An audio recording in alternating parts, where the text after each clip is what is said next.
दोस्तों इस वीडियो को पूरा जरूर देखें क्योंकि लास्ट में मजा आने वाला है। तो दोस्तों वीडियो पसंद आए तो लाइक कमेंट शेयर तथा मेरे चैनल लैला वाहिद स्टोरी को सब्सक्राइब करना ना भूलें। हुस्न का बदला क्यों बर्बाद हो गई थी शीला। शीला की समझ में नहीं आ रहा था कि वह क्या करे और क्या न करे। पिछले 1 महीने से वह परेशान थी। कॉलेज बंद होने वाले थे। प्रदीप सेमेस्टर का इम्तिहान देने के बाद यह कहकर गया था, मैं तुम्हें पैसों का इंतजाम करके 1-2 दिन बाद दे दूंगा, तुम निश्चिंत रहो, घबराने की कोई बात नहीं। पर है कहाँ वह?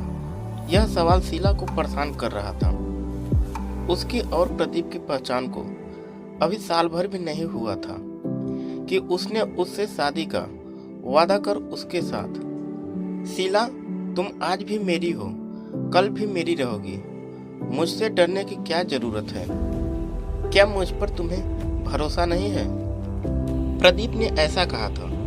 तुम पर तो मुझे भरोसा है प्रदीप, शीला ने जवाब दिया था। शीला गांव से आकर शहर के कॉलेज में एमए की पढ़ाई कर रही थी। यह उसका दूसरा साल था। प्रदीप इसी शहर के एक वकील का बेटा था। वह भी शीला के साथ कॉलेज में पढ़ाई कर रहा था। अयास प्रदीप ने गांव से आई सीधी साधी शीला को अपने जाल में फंसा लिया था। शीला ने उसे अपना दोस्त मानकर चल रही थी। उनकी दोस्ती अब गहरी हो गई थी। इसी दोस्ती का फायदा उठाकर एक दिन प्रदीप उसे घुमाने के बहाने पिकनिक पर ले गया। फिर वे मिलते पर सुनसान जगह पर। इसका नतीजा शीला पेट से हो गई थी। जब शीला को पता चला कि उसके पेट में प्रदीप का बच्चा पल रहा है तो वह घबरा गई। बहुत मुश्किल से एक क्लिनिक की लेडी डॉक्टर 10,000 रुपए में बच्चा गिराने को तैयार थी। डॉक्टर ने कहा कि रुपयों का इंतजाम 2 दिन में ही करना होगा। इधर प्रदीप को ढूंढते ढूंढते शीला को 1 हफ्ते का समय बीत गया पर वह नहीं मिला। शीला ने उसका घर भी नहीं देखा था। प्रदीप के दोस्तों से पता करने पर मालूम नहीं। सुनते सुनते वह परेशान हो गई थी। शीला ने सोचा कि क्यों न घर जाकर कॉलेज में पैसे जमा करने के नाम पर पिता से रुपए मांगे जाए। सोचकर वह घर आ गई। उसकी बातचीत के ढंग से पिता ने अपनी जमीन गिरवी रखकर शीला को 10,000 रुपए लाकर दे दिए। वह रुपए लेकर ट्रेन से शहर लौट आई। ट्रेन के प्लेटफॉर्म पर रुकते ही शीला ने जब अपने सूटकेस को सीट के नीचे नहीं पाया तो वह घबरा गई। काफी खोजबीन की पर सूटकेस गायब था। वह चीख मारकर रो पड़ी। शीला गायब बैग की शिकायत करने रेलवे पुलिस के पास पहुंच गई पर पुलिस का रवैया ढीला ढाला रहा। अचानक पीछे से किसी ने शीला को आवाज दी। वह उसके बचपन की सहेली सुधा थी। अरे शीला, पहचाना मुझे? मैं सुधा, तेरी बचपन की सहेली। वे दोनों गले लग गए। कहाँ से आ रही है? सुधा ने पूछा। घर से, शीला ने बोली। तू कुछ परेशान सी नजर आ रही है, क्या बात है? सुधा ने पूछा। शीला ने उस पर जो गुजरी थी सारी बात बता दी। बस इतनी सी बात है, चल मेरे साथ, घर से तुझे 10,000 रुपए देती हूँ, बाद में मुझे वापस कर देना। सुधा उसी ऑटो रिक्शा से शीला को अपने घर ले गई। शीला जब सुधा का शानदार घर देखा तो हैरान रह गई। सुधा, तुम्हारा झोपड़ी पट्टी कैसी है? तुम्हारी माँ अब कहाँ है? शीला ने सवाल थोड़ा घबरा कर किया। वह सब भूल जा, माँ नहीं है, मैं अकेली हूँ, एक दफ्तर में काम करती हूँ। और कुछ पूछना है तुझे? सुधा ने कहा। ले नाश्ता कर ले, मुझे जरूरी काम है। तू रुपए लेकर जा, अपना काम कर, फिर लौटा देना, समझे? कहकर सुधा मुस्कुरा दी। शीला रुपए लेकर घर लौट आई। अगले दिन जैसे ही शीला ऑटो रिक्शा से डॉक्टर की क्लिनिक पर पहुंची तो वहां ताला लग गया था। पूछने पर पता चला कि डॉक्टर बाहर गई हैं और 2 महीने बाद आएंगी। शीला निराश होकर घर आ गई।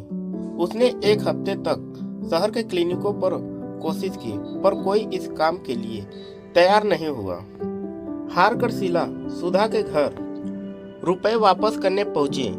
मैं पैसे वापस कर रही हूँ, मेरा काम नहीं हुआ, कहकर शीला रो पड़ी। अरे ऐसा कौन सा काम है जो नहीं हुआ, मुझे बता, मैं करवा दूंगी। मैं तेरी आंख में आंसू नहीं देख सकती, सुधा ने कहा। शीला ने सब कुछ सच सच बता दिया। तू चिंता मत कर, मैं सारा काम कर दूंगी, मुझ पर यकीन कर, सुधा ने कहा। और फिर सुधा ने शीला का बच्चा गिरवा दिया। डॉक्टर ने उसे 15 दिन आराम करने की सलाह दी। शीला बार बार कहती, सुधा तुमने मुझ पर बहुत बड़ा एहसान किया है, यह एहसान मैं चुका नहीं पाऊंगी। तुम मेरे पास ही रहो, मैं अकेली हूँ, मेरे रहते तुम्हें कौन चिंता। शीला अपना मकान छोड़कर सुधा के घर आ गई। शीला को सुधा के पास रहते हुए तकरीबन 6 महीने बीत गए। पिता की बीमारी की खबर पाकर वह गांव चली आई। पिता ने गिरवी रखी जमीन की बात शीला से की। शीला ने जमीन वापस लेने का भरोसा दिलाया।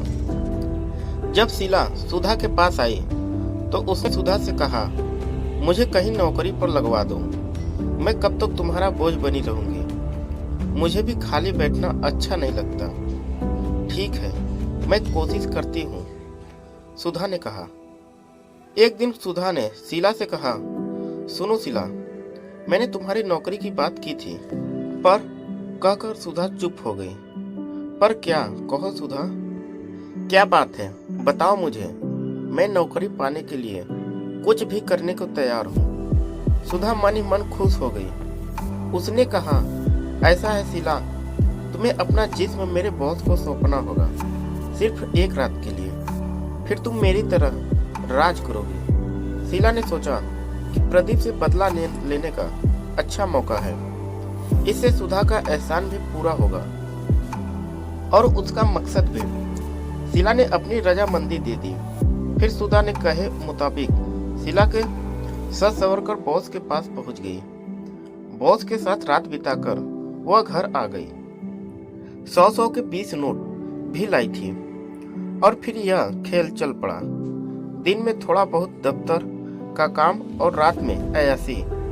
अब शीला भी आंखों पर रंगीन चश्मा, जींस शर्ट, महंगे जूते, मुंह पर कपड़ा लपेटे गुनाहों की दुनिया की बेताज बादशाह बन गई। कॉलेज के बिगड़ैल लड़के, अमीर कारोबारी, सफेद पोश नेता सभी शीला के कब्जे में थे। एक दिन शीला ने सुधा से कहा, दीदी, मुझे लगता है कि अमीरों ने फरेब की दुकान सजा रखी है। इतने में सुधा के पास फोन आया। कौन? सुधा ने पूछा। मैडम, मैं प्रदीप, मुझे शाम को। ठीक है, 10,000 रुपए लगेंगे 1 रात के। बोलो। ठीक है, प्रदीप ने कहा। कौन है? शीला ने पूछा। कोई प्रदीप है, उसे 1 रात के लिए लड़की चाहिए। शीला ने दिमाग पर जोर डाला, कहीं यह वही प्रदीप तो नहीं जिसने उसकी जिंदगी को बर्बाद किया था। दीदी, मैं जाऊंगी उसके पास, शीला ने कहा। ठीक है, चली जाना, सुधा बोली। शीला ने ऐसा मेकअप किया कि उसे कोई पहचान न सके। दुपट्टे से मुंह ढककर चश्मा लगाया और होटल पहुंच गई। शीला ने एक कमरा पहले से ही बुक कर रखा था ताकि वही प्रदीप हो तो वह देह धंधे के बदले अपना बदला चुका सके। प्रदीप नशे में झूमता हुआ होटल पहुंच गया। मेरे कमरे में कौन है? प्रदीप ने मैनेजर से पूछा। वहां एक मेम साहब बैठी है, कह रही हैं कि साहब के आने पर कमरा खाली कर दूंगी।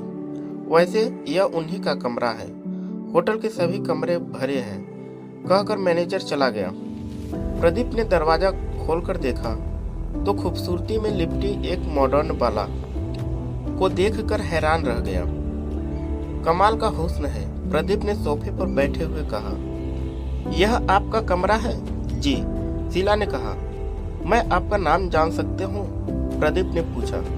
मोना, आप कपड़े उतारिए और अपना शौक पूरा करें, समय बर्बाद न करें, इसे अपना कमरा ही समझिए। इसके बाद शीला ने प्रदीप को अपना जिस्म सौंप दिया। वे दोनों अभी अयासी में डूबे ही थे कि किसी ने दरवाजे पर दस्तक दी।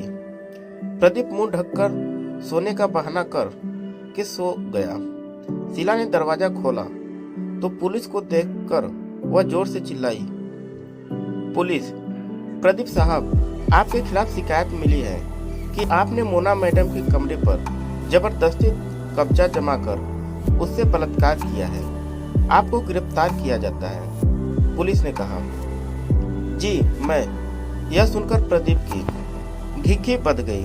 पुलिस ने जब प्रदीप को गिरफ्तार किया तो मोना उर्फ शीला जोर से खिलखिलाकर हंस उठी और बोली, प्रदीप जी, इसे कहते हैं हुस्न का बदला।